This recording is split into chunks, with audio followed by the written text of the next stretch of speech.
안녕하십니까, 방아입니다. 오늘은 자발공은 숨을 따라 흐른다 라는 제목의 포스팅에 대한 동영상을 찍고 있습니다. 자발공을 숨하고 연관돼서 설명을 드리고자 하는데, 그 전에 우선 우리가 호흡이라고 하는 부분을 조금 거슬러 올라가서 설명을 드리자면, 명상에서부터 시작을 해서 단전호흡, 기공, 그 다음에 자발공으로 넘어가는 게 여러분들의 이해를 돕는 데 상당히 도움이 될 것 같아서, 일단 자동차로 예를 들자면, 차가 정지 상태에서 시동만 켜져 있는 상태에서는 뭐 차량의 소음도 크지 않고 그냥 들들들들 이렇게 돌아가요. 산소를 그렇게 많이 흡입하지 않는데, 조금 속도를 내고 자동차가 달리기 시작하면 악셀을 밟게 되면 산소가 들어오는 통로를 확 열고 엔진 속으로 산소를 많이 들여보내서 많은 연료와 함께 큰 폭발을 일으켜야만 차가 빠르게 달릴 수 있죠. 그것처럼 우리 생명도 달리기를 한다거나 머리를 쓴다거나 어떤 에너지를 소비를 해야 될 필요가 생길 때 산소량이 많아집니다. 그래서 심장이 빨리 뛰어서 그 필요한 근육이나 뇌 쪽으로 산소를 그러니까 피를 보내게 되고, 그 혈류 속에 산소를 많이 집어넣어 줘야 되기 때문에 호흡이 가빠지는 거죠. 그런 가쁜 호흡, 빠르게 산소를 보내야 될 필요가 생겼을 때는 흉식 호흡을 할 수밖에 없습니다. 빠르게 산소를 보내야 되는데 복식 호흡을 하진 않죠. 여러분들이 지금 당장 달려보시면 달리다가 멈추면 복식 호흡 안 됩니다. 흉식 호흡을 해야 되고, 단단한 갈비뼈로 폐를 이렇게 압박을 해서 빠르게 산소를 공급하기 위해서 호흡의 빈도가 심박수가 빨라지게 되겠죠.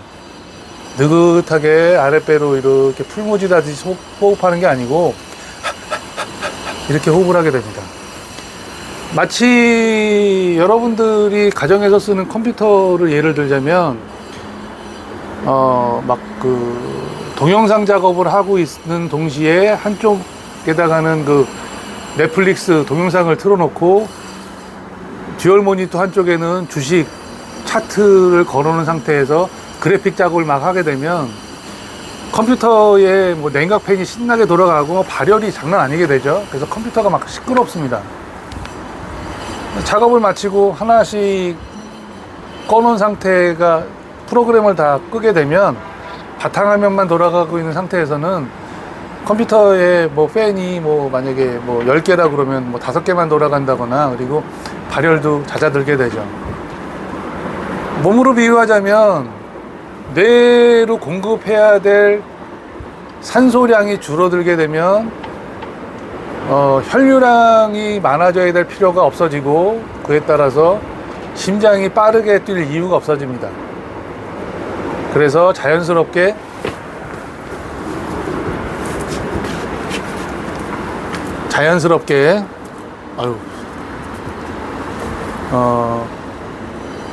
복식 호흡으로도 충분한 산소 공급이 가능하게 되고, 뇌에서 만약에 여러 복잡한 연산을 해야 되고 위험을 감지해야 될 뇌도 대뇌가 이제 사용량이 줄어들고 손해 줄어들고 뇌가 이제 쉬게 되는 겁니다. 그렇게 되면 우리 몸이 외부의 어떤 자극을 계속 감지하고 실시간으로 연산을 하던 어떤 감각기관이 잦아들고, 우리 내면의 생명의 본질에 더 다가가게 되는 겁니다. 이 부분이 되게 어렵게 느껴질 수 있는데, 우리 몸에 원래 장착되어 있는 이런 어떤 그 감각의 세계에서 벗어나서 우리가 그 육감, 칠감, 여러 다른 감각의 세계에 발을 디디게 되는 거죠. 흔히 얘기하는 그 손과 채 영역으로 의식이 진입할 수 있는 겁니다. 근데 이때 호흡이 잦아들고 깊은 명상을 해서 그런 손과체까지 닫아들게 되려면 기가 필요해요. 기. 무슨 말씀이냐면 여러분들이 햇빛을 모아서 종이를 태울 때 렌즈를 최대한 렌즈를 통해서 종이에 닿는 햇빛의 면적을 작게 만들어야 되잖아요. 그래야만 종이를 태울 수가 있죠. 그런 것처럼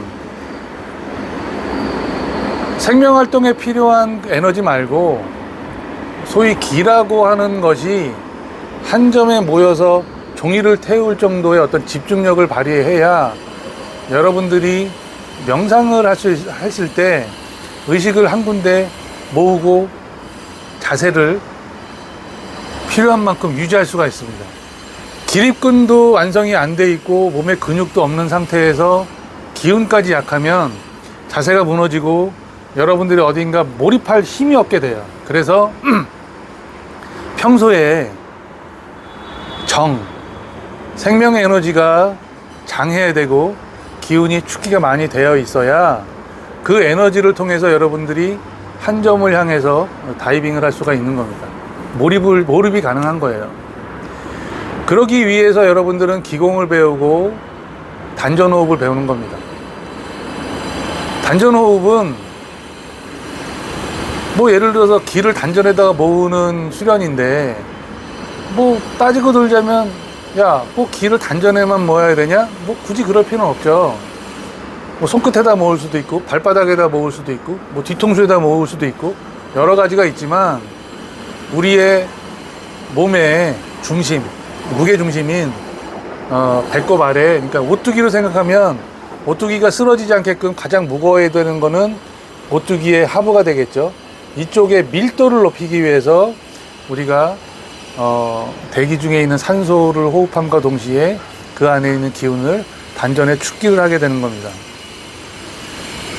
사실 우리 몸은 실시간으로 계속 기운이 돌고 있어요. 기운이 돌고 있지 않으면 살아있기가 힘들겠죠.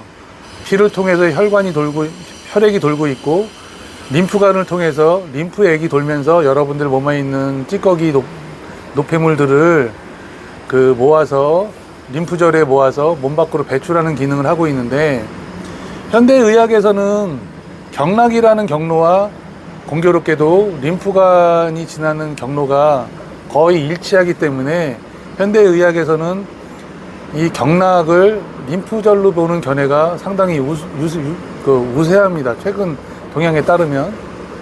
그래서 여러분들이 단전에 축기를 하게 되면 경락을 따라 흐르는 기의 양이 많아지게 되고 그렇게 되면 예를 들어서 오늘 자발공은 숨을 따라 흐른다 해서 표현했다시피 좁은 통로에 많은 무언가가 지나가게 되면 이게 진동을 하게 돼요. 어떤 거든지 그렇게 됩니다. 예를 들면 사람이 지나가는 통로가 만약에 10사람이 지나가는데 한 사람밖에 지나갈 수 없는 통로야. 그러면 사람들이 서로 밀치고 막 복도에 있던 화분이 떨어지고 뭐 약간 시끄러워지겠죠.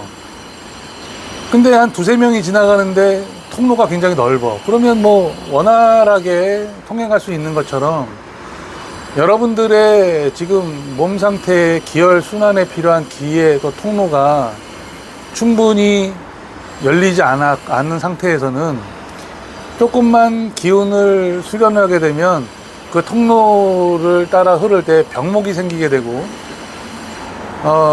오래 수련을 해서 기운을 계속 돌리다 보면 그 좁았던 기운들이 점점점 넓어지게 돼서 수련이 깊어진 상태에서는 충분히 기들이 다니는 통로가 넓어졌기 때문에 웬만큼 큰 기운이 활동을 할 때도 큰 이렇게 소란이 없게 되는 겁니다. 그래서 우리가 기를 닦고 기를 축기를 하고 하는 과정에서 기가 한 군데만 몰려있는 게 아니고 우리 의식이나 필요에 따라서 우리 생명활동에 따라서 기운이 운행을 하게 되는데 초기 때는 그런 어떤 소란스러운 자발공이 나올 수밖에 없어요.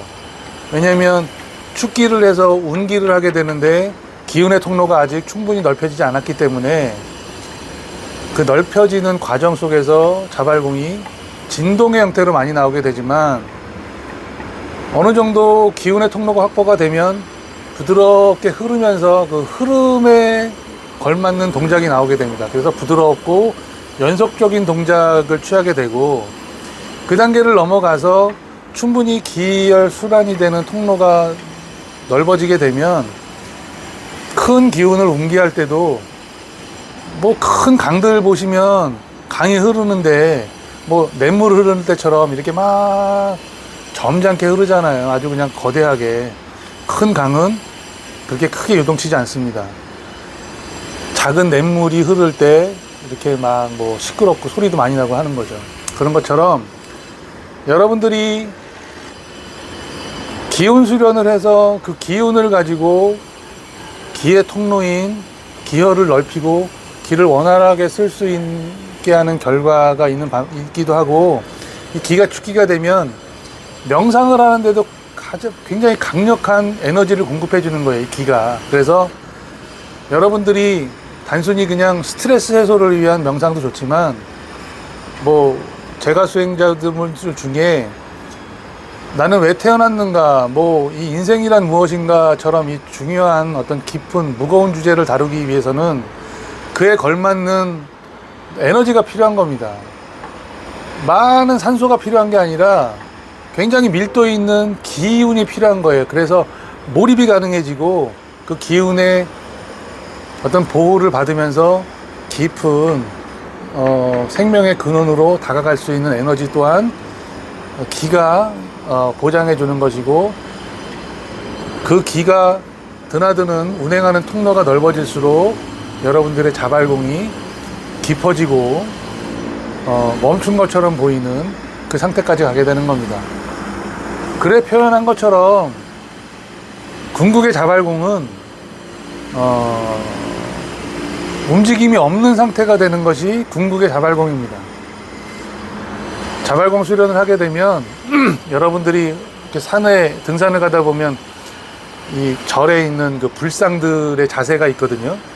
뭐 예를 들어서 손은 펴서 무릎 위에 올려놓고 뭐 이렇게 한쪽 손을 이렇게 올리고 있다든가, 이 자세가 왜 그런 자세를 불상을 만들었는지 이해를 하게 돼요, 여러분들이. 그리고 중급 과정에서 나오는 어떤 몸의 어떤 움직임이 굉장히 특히 태권하고 많이 닮아 있어요.